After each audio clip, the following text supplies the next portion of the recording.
Porque Paulo Elias já tá... Tem o seu Thomas também, né? Tem vários. Bom dia, Paulo. Bom dia, Tony, tudo bem? Vamos trocar de assunto, Vamos falar de coisa gostosa. Ai. Ainda Vanderlei aqui, ó, mandou aqui, falou bonito meu nome. Não, quando eu comecei a ler aqui, eu falei, ih, rapaz, sabe que o senhor... Vai dar problema. Seu raciocínio já começa a falar, será que não tem uma pegadinha aqui no meio? O pessoal manda de manhãzinha pra pegar desprevenido já, né? Exato. Bem rápido. Se fosse um nome árabe, a gente deixava pra Paulo Elias. Você vê que responsabilidade que vocês dá pra fazer uns trocadilhos com o nome árabe também, Paulo? Não, árabe eu nunca vi trocadilho com a... Até Salim saiu, essa história de não pagar, não receber. Salim saiu, não entrou, não saiu. Deixa quieto isso, é melhor não avançar muito. Paulo, na quarta-feira passada nós deixamos aqui uma dica especial do Empório, né? Falando sobre carnes, também carne Angus. Mas hoje a gente vai pedir para que você possa falar um pouquinho mais sobre corte, sobre a qualidade da carne, sobre fazer a escolha correta. Legal. O que você pode estar passando para os nossos ouvintes? Bacana, vamos ajudar. Então acho que todo pessoal que está nos ouvindo, bom dia para todo mundo, né? O ouvinte que está nos acompanhando, acho que é legal explicar como começa todo o processo do bovino. Nós temos várias raças de boi e necessariamente não são todas elas que são adequadas para determinado tipo de corte, né? Por exemplo, para fazer um bom churrasco, vai chegar no final de semana, vai juntar os amigos, comprou aquela picanha que tá em alta aí e tal, foi cortar, fez, pôs na boca, tá dura. Acontece com muita gente isso, né? Decepção, hein? Decepção, já não é barato o corte, já é um corte mais caro, depois vai fazer e não tá macia. É do ponto que saiu a carne? Do local ali? Às vezes pode ser o ponto, mas está relacionado principalmente com como o bovino foi tratado nos últimos meses. O que é isso aí? Então vamos pegar aqui basicamente duas raças importantes e uma terceira para a gente brincar para o ouvinte acompanhar. Eu vou falar do Nelore, que é uma raça que se adaptou muito bem no Brasil, que é um boi indiano, né? Mais conhecido como Zebu, que está em todos os açougues do Brasil, a raça Nelore. Depois eu tenho a raça Angus, que é uma raça inglesa, uma raça britânica de criação, que é um boi, que eu até brinquei que é um boi muito preguiçoso, né? Ele já é um boi mais calmo, não gosta de andar muito e tal. E o Wagyu japonês, que é uma raça que é a mais preguiçosa de todas, vamos dizer assim. Você falou aí na ordem da maciez também, ordem de maciez. Então a gente começa com o Nelore, que é um boi que, pelo próprio DNA dele, ele tem uma carne mais dura. Depois o Angus, que tem uma carne intermediária aí, mas é uma carne muito mole. E o Wagyu, que é um absurdo, porque daí já é um boi japonês que foi preparado para ser uma das melhores carnes do mundo, né? Essa ordem, necessariamente, não é que elas vão ser macias. Depende do que a gente chama de acabamento do boi. O que é o acabamento? O ouvinte que está nos acompanhando não fique com dó do animal, que ele foi feito para isso, né? Tem gente que, não falando de abate, né? Nos últimos 3 meses, esse animal, ele passa por um processo que a gente chama de confinamento ou reserva dele, né? Alguns chamam de acabamento. O que é esse acabamento? O animal vai andar pouco, ele vai comer uma ração especial para que a carne chegue mais macia na mesa. E isso tem um custo, né? O produtor tem um custo com isso. Então vai subindo o preço da carne conforme esse acabamento. Então, vou comprar e além disso também há cruzamento de raça. Então eu posso cruzar o Nelore com o Angus, dar um boi misto. Isso determina a maciez da carne no seu churrasco. Então, por exemplo, nós fomos criados, o brasileiro principalmente, há um tempo atrás, a comprar cortes tradicionais de carne. Então a gente comprava lá contrafilé, picanha, fraldinha, maminha.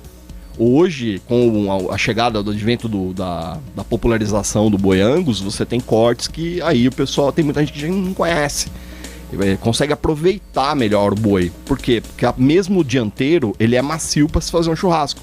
Você tava até brincando com a 100, né? Dá para fazer um churrasco de A100? Dá.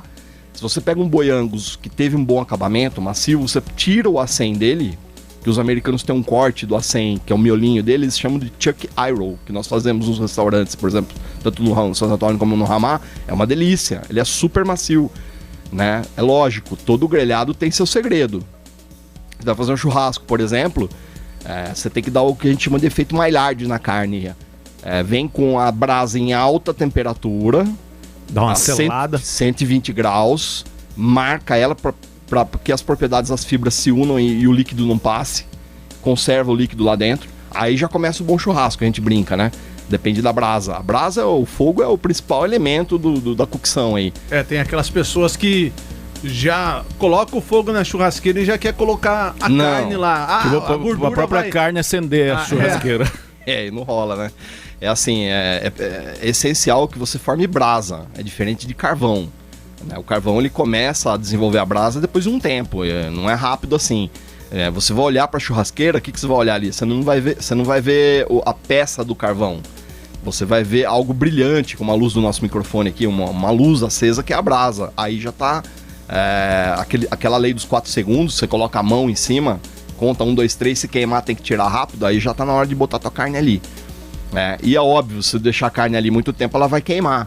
Então o efeito Maillard, que é um efeito químico, se você colocar a carne ali, alguns segundos, 1 minuto no máximo...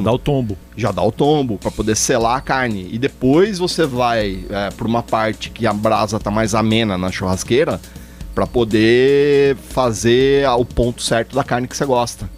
Que é um outro problema também. Né? O brasileiro tem uma dificuldade, alguns ainda têm dificuldade de entender o que é um ponto de carne, né? Como que eu como, por exemplo, uma carne mal passada, ao ponto, bem passada. Tem carne que não fica legal você fazer bem passada, não adianta. Você gastou um dinheiro legal para fazer o churrasco, comprou uma picanha lá de R$150 o quilo, uma picanha Angus maravilhosa, cortou o bife na espessura certa, foi pra churrasqueira, brasa ok... Aí a esposa vira e fala, bem passada. Nossa, e é normal isso aí, né? Normal, acontece. A maioria é difícil é uma mulher que gosta de um ponto, até mesmo tem mudado muito isso, mudado muito. Por quê? Porque você vai tirar toda a propriedade da fibra da carne ali, ela vai passar do que a gente chama ali de o ideal para se saborear a carne, né? Mas é normal, isso é gosto individual de cada um, né? O ideal é que a pessoa vá reduzindo o ponto, né? Para chegar no ao ponto mesmo, que é o rosadinho no meio. E o pessoal confunde muito sangue com o líquido que sai da carne. Então é assim, o que acontece? O pessoal tira a carne da churrasqueira e já sai cortando. Já sai cortando no prato. O que acontece? Sai o quê? Sai um suco da carne. E muita gente confunde isso com sangue. Eu não quero minha carne sangrando. Não, a carne não tem mais sangue. Ela ficou na churrasqueira, desidratou já. A mulher fala que vai me servir boi berrando. Boi berrando. Então não tem sangue. Aquilo é um líquido. Para você reduzir esse líquido, não adianta você deixar a carne na churrasqueira. Uma dica que eu dou é o seguinte: tira a carne e não sai cortando. Espera uns 1 minutinho antes de cortar ela. O que vai acontecer? Esse suco volta para dentro, incorpora, e a hora que você corta, não escorre aquele monte de líquido na tábua, entendeu? Então essa é a dica que a gente pode dar aí para quem vai fazer um bom churrasco. E aí falando das raças, né? Então você tem a raça Nelore, que não necessariamente ela vai ser dura. Então se esse boi Nelore tiver um acabamento no final, nos últimos 3 meses de abate, ele pode vir macio. Mas ele não tem muita gordura entremeada na carne, como tem uma raça britânica Angus, por exemplo. E esse Angus, se ele tiver um acabamento também 3 meses antes de abate, ele vai ser mais macio ainda. Então vamos dar um exemplo aqui. Qual a diferença? Se eu pegar o ombro, a gente tá brincando, pega o ombro do boi Angus, que aqui no Brasil a gente chama de raquete. Lá no exterior eles chamam de shoulder, o corte de shoulder. Você pode pegar a raquete, que é o ombro do boi, e vai ser super macia, mega hiper macia. Só que ela tem uma membrana no meio. Quando você tira essa membrana, ele vira um outro corte americano que se chama flat iron, que é mega hiper macio. Às vezes mais macio do que um Nelore, uma picanha de Nelore, ou um contrafilé do Nelore, por exemplo. E o preço mais em conta. Então é assim, a dica que eu dou pro ouvinte que está nos acompanhando, e isso nós fazemos muito nos nossos restaurantes, no Empório, no Ramá, é buscar esses cortes alternativos que a pessoa possa experimentar, né? Para o público poder entender um pouco mais disso. E é importante que você entenda que esses bois, né, vamos falar do Wagyu daqui a pouco. O Wagyu, que é um boi japonês, ele é considerado uma das carnes mais caras do mundo, né? Mas existe um controle de qualidade desse boi. Se ele não passa no controle de qualidade, ele acaba sendo abatido mais em conta. Principalmente o Wagyu, que ele tem um teste de nível de marmoreio de carne. Olha que absurdo. Então o frigorífico, ele injeta como se fosse uma agulha, tira para fazer um exame no boi E esse exame vai dar o nível de marmoreio da carne dele, que varia do nível 1 ao nível 12. Pra você ter uma ideia, um nível 12 hoje, que dá a qualidade A5 para esse boi, custa mais de R$2.000 o quilo. De qualquer parte. Então, você pega... não dá ainda, Marquinhos. Eu vou ficar no A100, vou ficar no A100 mesmo. Então, aí é que tá, tem um macete nisso. Esses bois, quando eles não passam num controle de qualidade, não deu, por exemplo, ele não deu nível 3 de marmoreio, ele é vendido como Angus. Então já aconteceu, por exemplo... Seria uma carne de segunda deles? É uma carne de segunda, mas essa carne de segunda deles você não tem noção do que acontece, cara. Ela é muito macia, mas muito macia. Então a gente já pegou, por exemplo, colchão duro desse boi, que era mais macio de contrafilé Angus. Mais macio de contrafilé. Até o músculo desses bois aí que você tá falando já é mais... São moles, já dá pra aproveitar também num churrasco, por exemplo? É mais difícil você fazer um grelhado com esse músculo, mas uma dica que eu dou, se você pegar um músculo wagyu, por exemplo, ele vai precisar de menor tempo de cocção, aí dá pra fazer na churrasqueira. Como? Hoje em dia você tem alguns equipamentos pra churrasqueira, tipo panela pra churrasqueira, não sei se você chegou a ver, isso você encontra em loja e tal, que você pode fazer o músculo na churrasqueira, porque ele demanda menos tempo de cocção. Então você pode jogar ele ali, colocar essa cenoura, batata, fechar essa panelinha, deixar na churrasqueira e em meia hora tá pronto o teu músculo. Por exemplo, vamos dar um exemplo aqui que é a parte da canela do boi, o pessoal corta, né? O ossobuco. Isso. Você pode fazer na churrasqueira um ossobuco de wagyu, por exemplo. Nós fazemos no restaurante, agora vai chegar o inverno, nós fazemos muito esse corte, porque ele é mais em conta, mas ele derrete rápido, né? Fica muito saboroso. Vai bem com uma polenta, por exemplo. Uma mandioca. Uma mandioca, fica ótimo. Excelente dica. Rapaz. Já começou a dar fome, né? Não, eu acabei de tomar café, hein, Tony? E aí depende, é isso que eu tô dizendo. Na hora de você comprar carne, tem que ficar muito atento, né? Hoje os frigoríficos já vendem essa carne fracionada. Porque é difícil você pegar um açougueiro que pegue um boi Angus, fatie na hora. Aqui no Brasil é mais difícil. Tem algumas regiões, como em São Paulo, alguns açougues especializados que fazem na hora isso. Mas as carnes fracionadas dos frigoríficos já vem pronta com o corte já na sua embalagem. Exatamente. Então você tem lá, por exemplo, o corte de chorizo, o corte do ancho, o shoulder, os steaks, o prime rib, o T-bone, que é a bisteca com filé mignon, né? Você fez um comentário em off aqui, a gente estava falando, né, a respeito, que há um tempo atrás os açougueiros, no caso, não aproveitavam essas partes, né? Isso. Tipo assim, saía tudo meio que junto, é isso? Exato, porque você pega o contrafilé, vamos falar do contrafilé em si. Ele tá associado a que parte? A costela. Então quando você tira o contrafilé, você tá descolando a carne do osso. E antigamente só se conhecia contrafilé. Hoje já se conhece contrafilé em duas partes. A parte do início dele e a parte final. E aí tem duas nomenclaturas, né? Os franceses chamam de entrecô, os argentinos chamam de ancho. E ali no meio. Que tá ali separado na peça. Você olha pra peça, ela tem uma capa de gordura em cima, que nós chamamos aqui tradicionalmente de contrafilé. Esse é o verdadeiro contrafilé. E descobriu-se depois que a parte do fundo dele, que não tem a capa de gordura, a gordura estava entremeada na carne. E os argentinos chamam de bife de ancho, e aí os franceses de entrecô, e outros países de outro nome, e no Brasil não tinha. Aqui no Brasil a pessoa chama de noá, ou noá, que se escreve lá no açougue, né? Já a pronúncia é noá. Mas isso num boi mais nobre, a diferença é grande. Qualquer parte do filé da costela, vamos chamar assim, eu gosto de chamar desse nome, não fico chamando de ancha, eu chamo de filé de costela, porque sai da costela. É extremamente macio, não tem como ser ruim, né? Mesmo num boi Nelore, é saboroso, é saboroso e macio. Ele não tá com osso e tal. Lógico, se o boi tiver um acabamento, melhor. E tem algumas raças que são interessantes também. Quando você fica raça mista, você cruza o Angus com o Nelore e dá um acabamentozinho, fica sensacional. Agora, é importante o ouvinte nos acompanhar que tem que ter um selo Angus certificado na embalagem. Geralmente esse selo ele é da cor preta, né? Vai na embalagem. Eu ia até trazer aqui, mas da próxima que eu trago um saco refrigerado para mostrar aqui nas câmeras. É uma embalagem preta, vem certificado raça britânica Angus e tem uma instituição que certifica essa raça no Brasil. Então não é porque tá escrito Angus lá que você vai achar que você tá comendo Angus, tem que ter certificação. Por quê? Porque muita gente vende a raça mista como sendo Angus, não é. né? Então precisa tomar cuidado com isso. Alguns frigoríficos vendem a mista e falam, ó, nós temos uma linha que é mista. É o caso, por exemplo, da uma linha 1953 da JBS, eles vendem como sendo linha mista. E a linha Angus dele, eles têm uma linha que é a linha Black, que eles chamam. Que essa marca da cor preta representa muito esse boi da raça britânica. Jorge, deixa eu aproveitar. Paulo. Paulo, desculpa. Viajei. Jorge é seu brother, né? Exatamente. Ele ia falar de economia aqui. Paulo. Mas ele gosta muito de vinho também, entende muito de vinho. Aliás, ele é formado em sommelier. Eu acho que ele entende até mais que eu de vinho.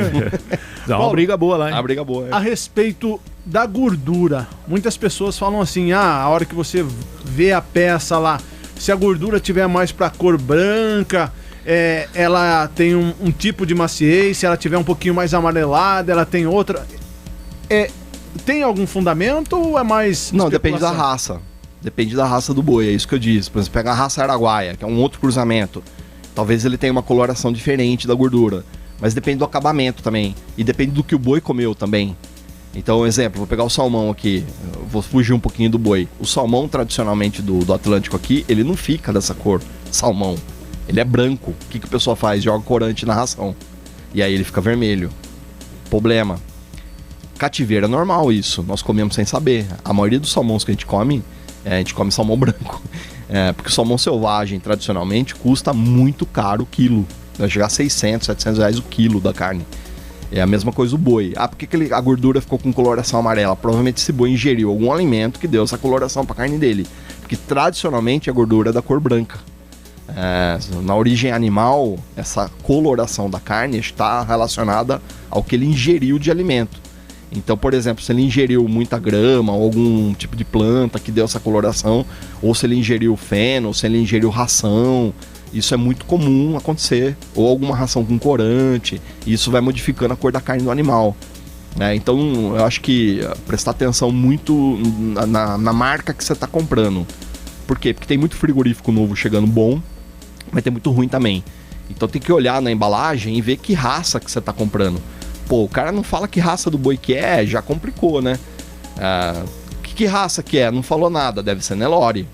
Agora, tirando as raças Angus, a Wagyu que você falou, né? Vamos aqui na tradicional nossa que a gente Nelore. tem, o Nelore. Você tem alguma receita que a pessoa possa, por exemplo, pegar um determinado corte e poder amaciar ela, tipo com abacaxi, que falam que não sei se funciona. Tem gente que fala se deixar, por exemplo, uma carne de churrasco no tempero com vodka, que também dá aquela amaciada. Tem a técnica para quebrar a fibra da carne, né? Eu acho que essa técnica de quebrar a fibra depende do corte. Por exemplo, você vai pegar um corte de panela, que é o tradicional, a ponta do boi, né? O peito do boi. E vai pro... Ele é uma carne... Você tem que analisar qual é a propriedade. Se ela tem colágeno, por exemplo. Se ela tem muito colágeno, que são as carnes perto do músculo, ela demanda de cocção sobre tempo. Então ela vai precisar de tempo de cocção para poder ficar macia. Não adianta você jogar vodka, cerveja, não vai resolver o problema dela. Vai dar sabor para a carne, é diferente, mas não vai quebrar a fibra. Né? Talvez uma carne tipo uma acém. Você, vou fazer uma acém na panela. Não adianta você acelerar o processo para quebrar a fibra da carne. Ela precisa daquele tempo de cocção para poder sair uma carne legal. E você também não vai conseguir churrasquear uma carne dessa porque ela vai ficar dura. Tem gente que não liga pela rigidez da carne. Tem gente que come a carne rígida mesmo. Eu conheço muita gente que já se acostumou a comer uma carne rígida. E isso não é... Comer uma carne rígida não é demérito também. Às vezes ela tem sabor, mas está mais rígida. Eu conheço pessoas que até preferem comer a carne mais rígida e com o sabor original dela. Mas isso é muito particular de cada um. Agora, colocar vodka na carne, eu sinceramente nunca fiz esse teste de colocar vodka na carne, né? Mas deve ajudar, sim, em algum momento quebrar essa fibra. Agora, vai resolver o teu problema de cocção? Talvez não, porque de certa forma, se você cozinhar ela mais lentamente, talvez ela traga mais sabor até do que jogar algum produto químico para tentar quebrar essa fibra. Essa é a dica que eu dou, né? Paulo, nós tínhamos mais assuntos a debater, mas acho que vai ter que ficar para a próxima vinda sua até os nossos estúdios. Mas deixa aí uma dica final para que os nossos ouvintes possam ter um bom sabor na carne, um bom churrasco, porque hoje Porque o pessoal tá sexta é gostando. feriado, né? Amanhã já começa. A dica que eu dou é o seguinte: se você for escolher qualquer carne de qualquer corte de carne que você escolha, né? Não importa o corte aí. Se você vai fazer um churrasco, se você vai fazer em casa, dentro do fogão, não quer fazer sujeira, a gente brinca, né? Quer fazer mais tranquilo. Pro final de semana primeiro, escolha um bom vinho. Nós temos lá, no Empório Santo Antônio, várias opções. E a gente quebra um paradigma de tentar falar, não é só com aquele vinho argentino que eu posso harmonizar um bom churrasco. A gente tem vinhos italianos, um Dolcetto d'Alba, a gente tem um português da região do Douro maravilhoso, para poder harmonizar teu churrasco. E assim, a carne vai muito bem com vinho. Pessoal, o brasileiro não tem esse costume, mas a dica que eu dou com esse tempinho que tá chegando, mais inverno e tal, vai bem com um vinhozinho. Então, se você não tá afim de fazer o churrasco, vai almoçar no Santo Antônio. Lá você vai encontrar os melhores, todos esses cortes que a gente brincou aqui e falou, né? Ou no Ramá também, restaurante. E se você quiser tomar um bom vinho, procura a gente lá que a gente vai harmonizar isso pra você, vai deixar show de bola pro final de semana. E com detalhe, com os melhores preços aí, mais barato que a internet. Maravilha. Só pra tirar esse paradigma, né, do pessoal, harmonizar que você fala é combinar o sabor da carne com um bom vinho, né? Exatamente. Muita gente, muito ouvinte já tem na cabeça assim, eu preciso tomar um vinho argentino para comer um churrasco. Não necessariamente, não precisa. Os Malbecs hoje, que são os vinhos mais preferidos pelos brasileiros, né? Eles dominam. E depois a gente vai pegar um programa só para falar do contrabando de vinho e tal, que invadiu o Brasil. São ótimos, são bons. Os Malbecs são ótimos. Mas nós temos outras opções para brincar com o paladar, até mais em conta que o Malbec, inclusive. Então posso fazer um churrasco, harmonizar com um bom vinho e não gastar tanto. Vou dar várias dicas legais aqui durante as minhas vindas, né? E se você vai fazer um churrasco, presta atenção. Você pode pegar um bife de ancho, que é o contrafilé da parte de trás. Não quero gastar muito no Nelore, é o entrecô ou o noir lá, que eles chamam. E na parte aqui brasileira, o filé de costela, que a gente chama. E você pode fazer isso na sua frigideira, não precisa acender nem a churrasqueira. A dica que eu dou é 2 dedos de espessura, corta esse ancho com 2 dedos de espessura, fogo bem alto, frigideira bem quente, fiozinho de azeite, doura essa carne rapidinho dos 2 lados, diminui o fogo, diminui o fogo, joga um tantinho de manteiga, um galinho de alecrim, um raminho de tomilho e vai banhando com a manteiga essa carne, 4 minutinhos, tira, abre um italiano Dolcetto d'Alba, umas batatas no forno, tá pronto o jantar, ou o almoço de amanhã, por exemplo. Marquinhos, vamos mandar o Paulo embora? Porque a Anaconda tá... Esse cara vai ser problema pra nós, hein? Paulo, obrigado, abraço, gente. uma ótima quarta-feira. Ainda mais quem tá fazendo regime. Bom final de semana pros ouvintes aí, estamos à disposição. Logo a gente tá de volta aqui. Porque hoje já praticamente quintou, né? Sextou, né? Quintou, hoje quintou, é verdade, hoje é quarta ainda. Forte abraço, até mais, tchau, tchau.